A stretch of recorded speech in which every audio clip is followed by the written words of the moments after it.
भाई नहीं बोलिए मन्नारा जगदीश भाई की। आज मन्नारा जगदीश भाई के 33वें जन्म दिवस पर इनके परिजनों द्वारा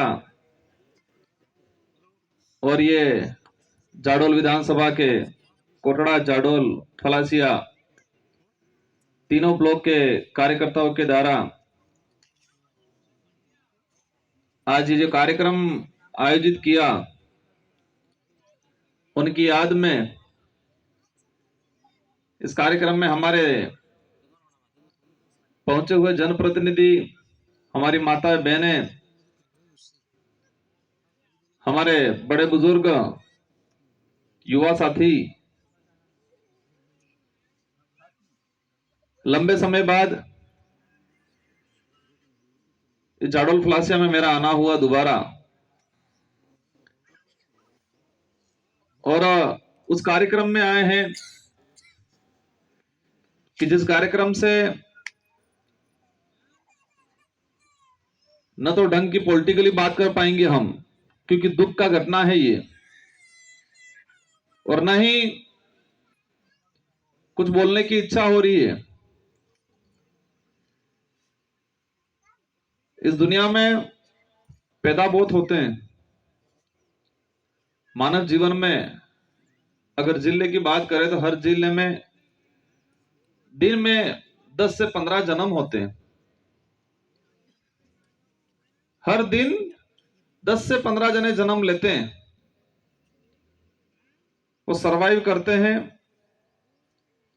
एक उम्र 20-25 साल की होती है, शादी ब्याह करते हैं, और एक उम्र होने के बाद चले जाते हैं। लेकिन आदिवासी समाज में कुछ ऐसे लोग पैदा होते हैं जो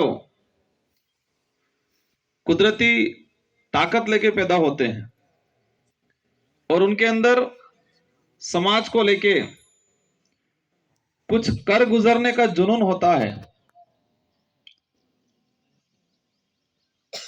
और उसी कड़ी में भाई जगदीश भाई के अंदर एक समाज के लिए, क्षेत्र के लिए कुछ कर गुजरने की एक ताकत थी।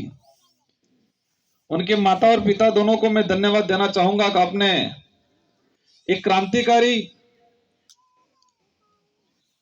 समाज के लिए कुछ कर गुजरने वाला योद्धा पैदा किया था। और वो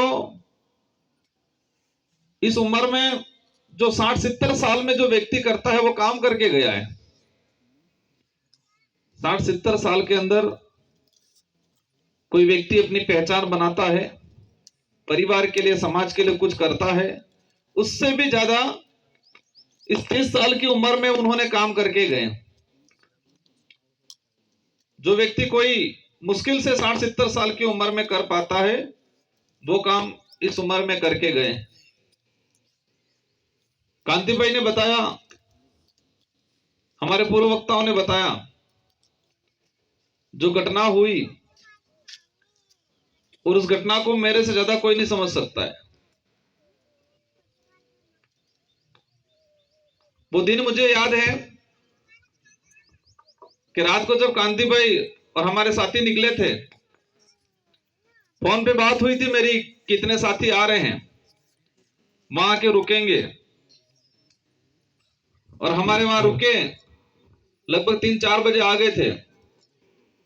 जब दिल्ली जा रहे थे तो जयपुर रुक के निकले।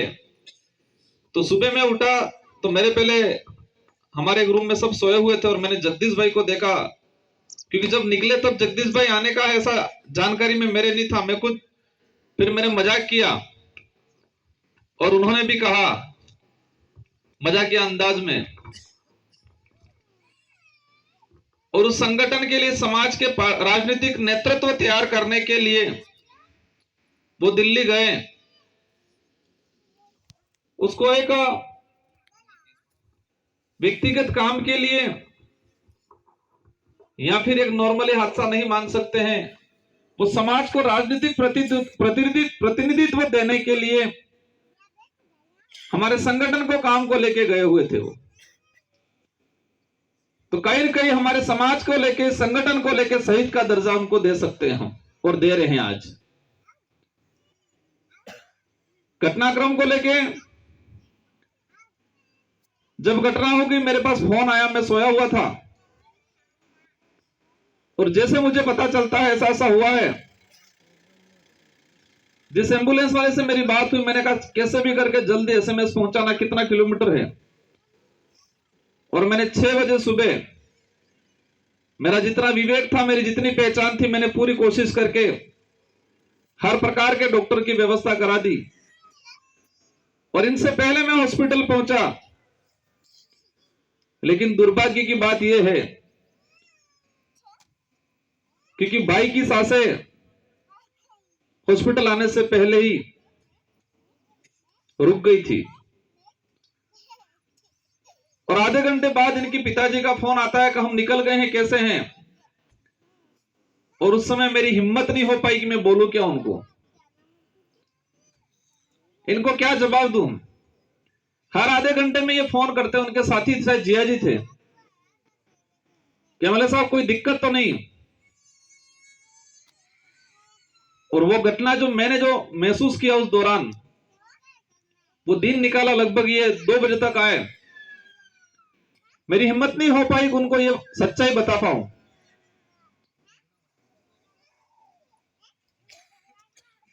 अब मैं इस मंच से यही कहना चाह रहा हूं कि हमने जगदीश भाई को खोया है, लेकिन उनके जो विचार थे, उनके जो उद्देश्य थे, अगर उनको हमने पूरा नहीं किया तो हमारा श्रद्धांजलि कार्यक्रम करना या फिर उनको लेकर याद करना, वो सब व्यर्थ जाएगा। वो चाहते क्या थे? कई बार मेरी मुलाकात होती थी, कहते थे, हमारे उस इलाके में आते थे, चर्चा निकलती थी कि डूंगरपुर या खेरवाड़ा उधर का इलाका है, एजुकेशन के मामले में अच्छा है। और वो कहते थे मेरा क्षेत्र में एजुकेशन कम है, शिक्षा कम है, नौकरियां कम है, हमें उसको लेके काम करने की जरूरत है। वो बात बताते थे कि हमारे यहां शिक्षा कम होने की वजह से चुनाव के वक्त लोग छोटी मोटी लालच में इधर उधर हो जाते हैं, इसलिए उनको शिक्षित करना पहले जरूरी है। और आपका ये कोई हाईवे निकल रहा है यहां,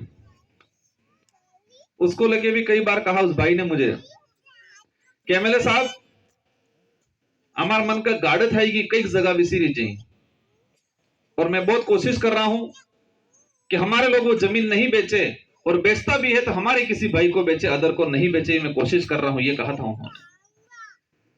क्या उस बातों की पालना कर रहे हो आप लोग सब? उनका एक उद्देश्य था कि ये जो हाईवे जो निकल रहा है, तो हमारे समाज के लोग, क्योंकि आप डोंगरम पड़ जा रहे जा कार्य 10-15 भी 25 लाख डीटा नहीं, और बाहर ना दलाल लाविन तमन थोड़ा बताड़ी दी, તમાર मन का गाड़ा वजून करे जगह कई किसी रही जाए, तो अब्बा वाला सूरज के रहेगा, के मकान बनावेगा, के खेती करेगा, ये चिंता उस भाई को थी। तो वो भाई हमेशा कहता कि मैं सबको मोटिवेशन कर रहा हूं कि हमारी जगह बिजान के नहीं, वैसे बाई चांस जरूरत भी है ना, जगह बदर भी है, तो वैसे थे हमारे उस भाई ने वैसे इमो प्रयास करो, इम कहते ही भाई। अगर आसपास इलाके में हम सच्ची श्रद्धांजलि देना चाहते हैं, तो आज ठान के जाना है, यहां पर जो पांडाल में है, और ये बात अदर सोशल मीडिया के माध्यम से दूसरी जगह जाती है इस इलाके के अंदर, तो आपको सच में इस भाई के जो संघर्ष था, उस भाई के जो उद्देश्य थे, वो सच्ची श्रद्धांजलि देने हैं, तो तय करके जाना कि अपने अणा इलाका में कौन है कोई जगह बेचेगा नहीं। करोगा? जमीन नहीं बेचोगे, तय करोगे कि नहीं करोगे? करोगे? हाथ ऊंचा करो दिल से।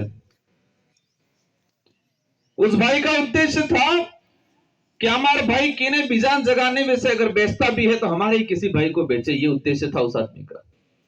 थोड़ी तकलीफ सह लेना, थोड़ी कभी मिर्ची रोटी खा लेना, लेकिन जमीन मत बेचना। क्योंकि आने वाली पीढ़ी जिस जमीन को बेचोगे उसी जमीन पे नौकर बन के काम करेगी। और ये देखते हैं हम कई जगह कि कई जगह देखा है हमने कि बड़े बुजुर्गों ने वो जमीन बेच दी, वहां कॉलोनियां बन गई, लेकिन उसी बड़े बुजुर्ग आदमी का बच्चा उसी कॉलोनी में भीख मांग के खा रहा है आज। तो ये स्थिति हमारे यहां नहीं होनी चाहिए। नेशनल हाईवे 8 है, उस पर भी हमने देखा है, एक दो उदाहरण ऐसे आए, कहें एमएलए साहब आप